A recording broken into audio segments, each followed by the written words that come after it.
Hey guys, Jay Wadsworth with Effective Fitness.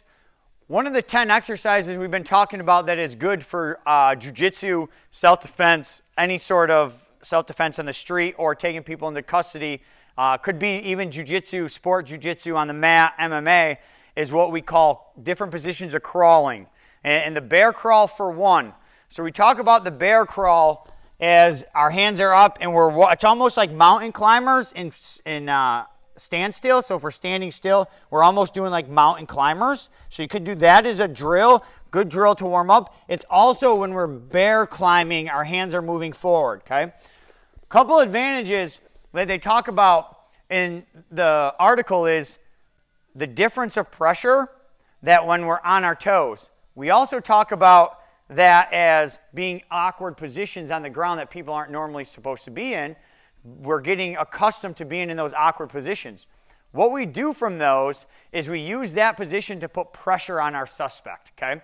So I'm going to have a suspect here, and I do this all the time in jiu-jitsu especially, and then sometimes on the street. So your head's going to be here, yep. So if you guys can see his hips and his head, I go to regular side control, and I stay on my toes, but my knees are on the mat, okay? So I'm going to have head control and side control here, trying to smash him in like the 100-kilo position. If Garrett starts to shrimp away or my suspect starts to shrimp away, I got to like try to close, and he can create the space to get his knee back inside here, okay? That he could recompose his guard. That he could also start to come to his knees, okay? What I mean by that is this arm is not controlled, and I don't have the pressure direct where he can't bring this underneath himself, so he could go out to his knees here when he creates space too. So he could start to bail to his knees. And now we're going to be fighting again here in a neutral position. What I prefer to do is what I call bear crawling. So I'm going to give you what it looks like here, where my hands are going to be, my posture position, and then we'll do this drill, and then I'll show you a couple of positions where I use this when I'm passing or trying to maintain control. So instead of having head and underhook here, what I like to do is I like to control the head, okay, making him look away. This hand that's going to be to the back side by his legs is simply going to be blocking between his hip and mid-thigh. I'm going to block between his hip and his mid-thigh. Whether I put it on the ground or personally, I like to just bend my arm and put it into the side of his femoral, where his femoral artery would be right here. Okay? Now, I go up into my bear crawl position. So I just showed you that when we're in this underhook position, on our knees, but with our toes digging in, he starts to escape and move his hips away. He creates space. Okay? I'm on my knees. It's hard for me to chase him and close that space. As opposed to from here, what I like to do is I take this arm out, or I don't even put it there, and I block the hip right here. From here, I use my chest as pressure, and I hit up with the toes like in my bear walk. Okay, so here's our crawling exercise. And now my partner will try to shrimp away, and I just bear walk. I use very little energy, but what he's doing is he's having to frame off and use a ton of energy to try to move his hips away. It doesn't allow him to take this arm out underneath him and go to his knees. It doesn't allow him to shrimp in.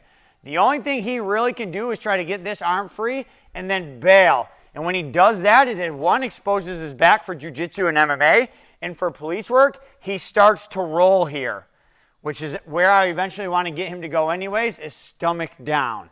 Okay, that's his only route of escape when I'm in what I call the bear crawl position, and it's just control.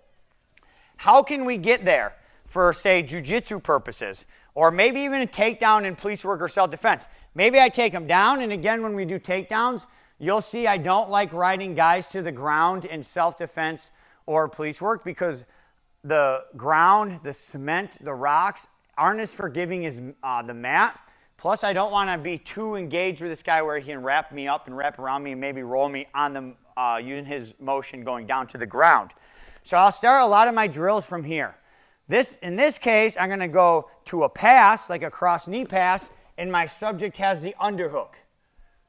Off the underhook, I'm going to punch his hips, control his head. So just because I don't have the underhook doesn't mean I can't go forward. I can if I control the hip and the head.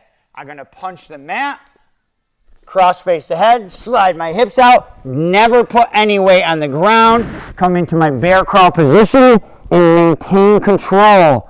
Okay? I can bear walk in and make this real miserable for him. Very difficult for him to get out. In police work sometimes, even though I'd rather be knee on top, maybe my takedown is here, and he immediately starts to come up right away. I'll punch the hip, step over, control the head and the hip. So I'm controlling the head again with a cross face. I'm controlling the hip with a punch, post, or a wrap. And I'm on my toes in our bear crawling position. Okay? And I'm just driving my knees. Okay? So I utilize that position multiple different ways. Super good drill to do on a heavy bag is you can just put pressure here, come up, and then you can do some mountain climbers on that heavy bag. I'm staying on my toes, I'm driving. All my weight pressure is on him, controlling his head and his hips. Super dominant position. I use it all the time, both sport, self-defense, MMA. Thanks.